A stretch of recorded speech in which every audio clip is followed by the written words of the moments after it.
Hello and welcome to my class. आज मैं इस क्लास में आपको प्राचीन इतिहास के सबसे इम्पोर्टेंट सबसे महत्वपूर्ण चैप्टर मौर्य वंश के बारे में पढ़ाऊंगा। तो इस ये जो इतिहास का चैप्टर है, प्राचीन इतिहास का जो इतिहास से पूछा जाता है तो सबसे ज्यादा इसी इसी चैप्टर से पूछा जाता है। तो चलिए स्टार्ट करते हैं हम अपने इस चैप्टर से। तो हमारा जो मौर्य वंश है वो उसकी शुरुआत हुई थी 1522 से बीसी यानी ईसा पूर्व से 1800 सॉरी, ये हमारी जो मौर्य वंश है उसका जो वो चला था हमारा 322 बीसी से 185 बीसी तक। बीसी मतलब ईसा पूर्व से। तो ये इसकी शुरुआत 322 ईसा पूर्व हुई थी और ये खत्म 185 ईसा पूर्व हो गया था।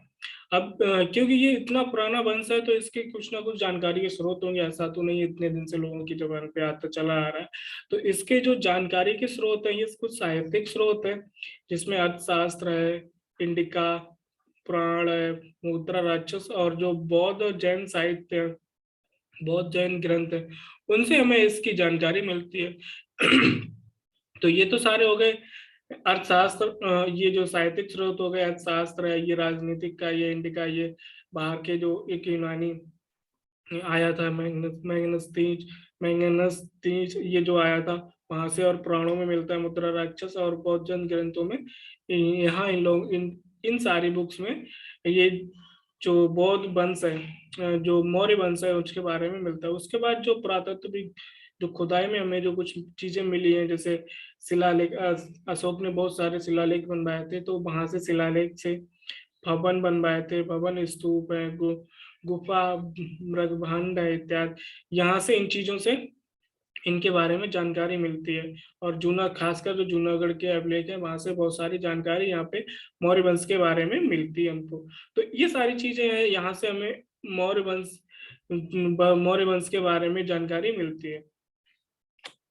तो अब देखते हैं इसकी स्थापना कब हुई थी, स्थापना कब और किसने की थी।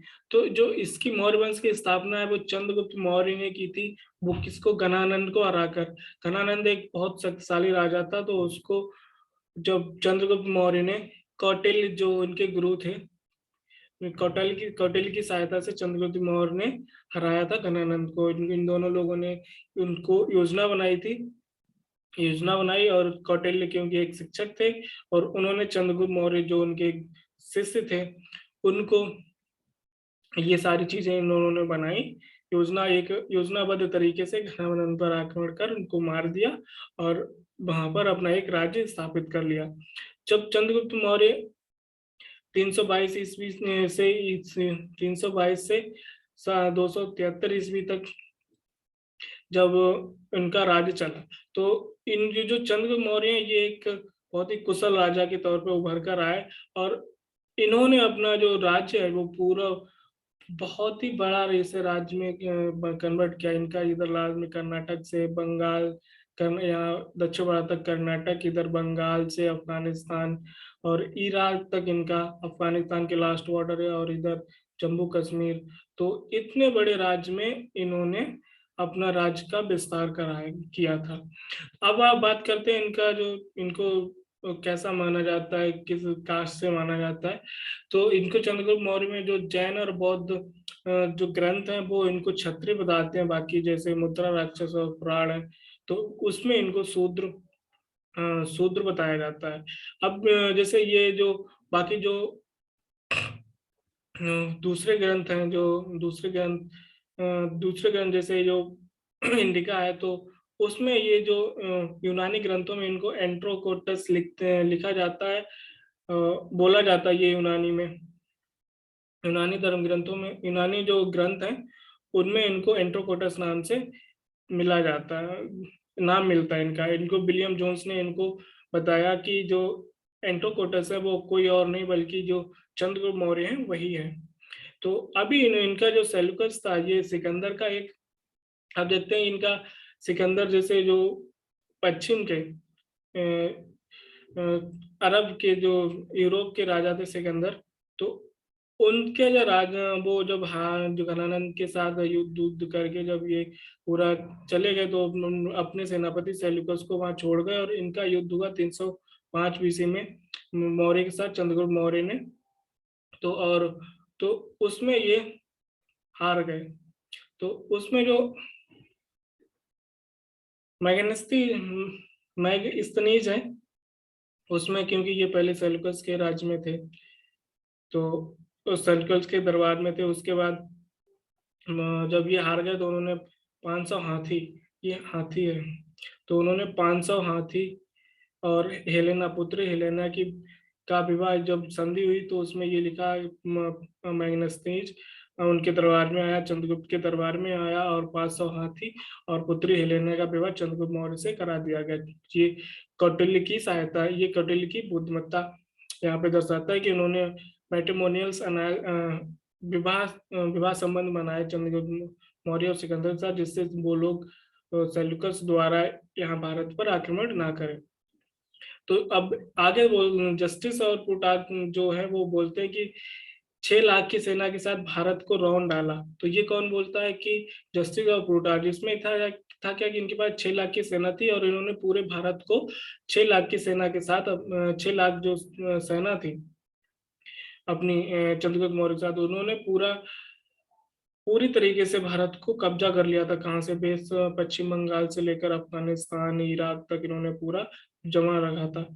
और जो जस्टिस और प्लूटार्क है, ये बताते हैं कि जो सिकंदर है और चंद्रगुप्त हैं, तो इन दोनों में एक मुलाकात हुई थी। हालांकि ऐसा सारे इतिहासकार नहीं मानते। अगर इसमें क्वेश्चन ये बन सकता है कि किस इतिहासकार ने बताया बताया कि चंद्रगुप्त और सिकंदर की मुलाकात हुई थी। तो इसमें आप देख सकते हो कि जस्टिन और प्लूटार्क इसमें आते हैं। अब जब चंद्रगुप्त मौर्य का जो मृत्यु हुआ है, वो लास्ट में चंद्रगुप्त मौर्य की जब मृत्यु हुई, तो उन्होंने उस टाइम अपने जैन धर्म को अपना लिया था, और इन्होंने जो मृत्यु हुई वो भी जैन धर्म की से ही की इन्होंने लिया। तो वो इनकी जो मृत्यु हुई 296 बीसी में, वो श्रावण बेलगोला में इन्होंने अपने भूख जो जैन धर्म में एक पद्धति होती है जिसमें भूखा रहकर अपनी जान गवा दी जाती है, प्राण त्याग दिए जाते हैं, तो उसी पद्धति से इन्होंने श्रावण बेलगोला में अपने जो साथियों के साथ प्राण त्याग दिए। अब आते हैं, अब इसके बाद कुछ जो मेन मेन मुख्य शासक हैं जिनके बारे में क्वेश्चन पूछा जाता है, उनको उनसे उनको देखते हैं, उनके बारे में मुख्य बिंदु देखते हैं। तो यहाँ पे इसके बाद हम देखते हैं बिंदुसार। तो बिंदुसार 2098 में, सॉरी 298 बीसी से 298 बीसी में राजा बने, और इनका राज 273 बीसी तक चला। तो इनको हम अमित्र घात यानी के रूप से भी जानते हैं। इनको अमित्र घात घात के रूप में जानते हैं, अमित्र घात। और इनको सीसेन जैन ग्रंथ में बोला जाता है। और ये जो थे, इनको तक्षशिला में जो विद्रोह हो रहा था उसको दबाने के लिए महत्वपूर्ण इनका योगदान था। तो आपसे इनके बारे में बस इतना ही पूछा जा सकता है, अमित्रघात किस राजा को जाना जाता है, या फिर बौद्ध ग्रंथ जैन ग्रंथों में इनको किस नाम से जाना जाता है।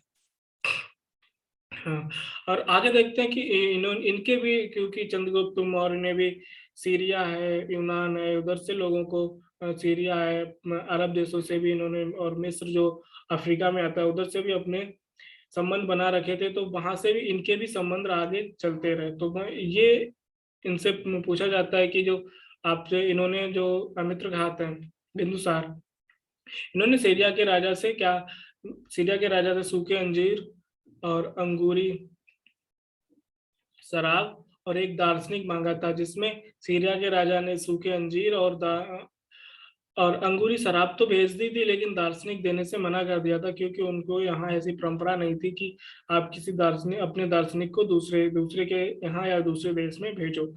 और दूसरे में आए मिस्र के राजा ने अपने जो एक दार्शनिक थे, डालमी द्वितीय या फिर फिलाडेल्फस, एक ही नाम है, डालमी द्वितीय बोल दो या फिर फिलाडेल्फस, जो मिस्र के राजा थे, उन्होंने डायनोसिस एक राजदूत को इनके दरबार में भेजा था। तो यहाँ से बनता है कि जो डायनोसिस किसके दरबार में आया था?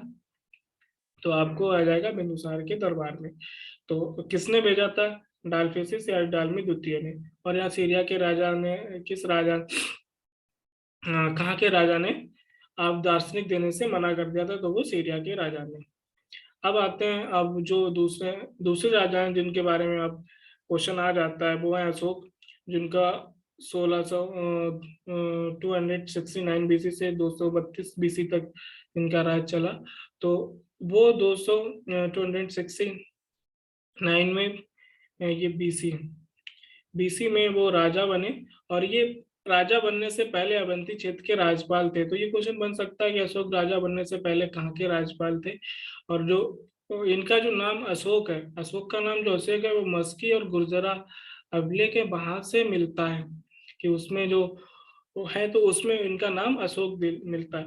इनकी सबसे जो महत्वपूर्ण लड़ाई थी, बाकी तो इन्होंने पूरा राज्य जीत लिया था, कलिंग राज्य को किसी ने नहीं जीत पाया था तो क्योंकि वो भी एक शक्तिशाली राजा था और छोटा सा राज्य था, उसमें वो अपना राज कर रहा था। तो इनको लगा कि अपने हमारा व्यापार में ये बाधा पहुंचा रहा है और हमको इसको जीतना चाहिए। तो उन्होंने उस पर कलिंग पर आक्रमण किया और उसको जीत लिया। जब इन्होंने उसको जीत लिया, तो जब ये युद्ध भूमि पहुंचे तो देखा कि वहां लाखों लोग, बच्चे, औरतें, बूढ़े, सब वहां बिलख रहे हैं। इन्होंने जब वो नरसंहार देखा तो उनका मन विचलित हो गया और उन्होंने युद्ध नीति को छोड़कर धम्म नीति को अपना लिया। इन्होंने बोला कि अब हम युद्ध नहीं करेंगे, अब हम धर्म के रास्ते पर चलेंगे।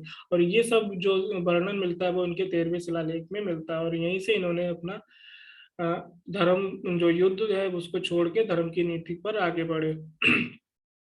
तो इसके बाद इन्होंने अपने बौद्ध धर्म को अपना लिया और इसका बहुत ही ज्यादा प्रचार प्रसार किया। इसलिए इन्होंने अपने बच्चों को श्रीलंका भी भेजा और बाहर भी, और हर जगह ये बौद्ध धर्म का प्रचार कराने लगे। और इन्होंने जो दीक्षा ली थी, बौद्ध धर्म की दीक्षा, इन्होंने उपगुप्त नामक भिक्षु से ली थी। अब की नेक्स्ट जो हैं, जो राजा हैं, जो जिनसे प्रश्न बन जाता है, जो ब्रदर रहता है, तो वो ये इसके मौर्य वंश के अंतिम शासक थे। और इनकी जो मृत्यु थी वो इनके ही सेनापति ने, पुष्यमित्र शुंग ने आगे अपनी इनकी हत्या कर दी थी।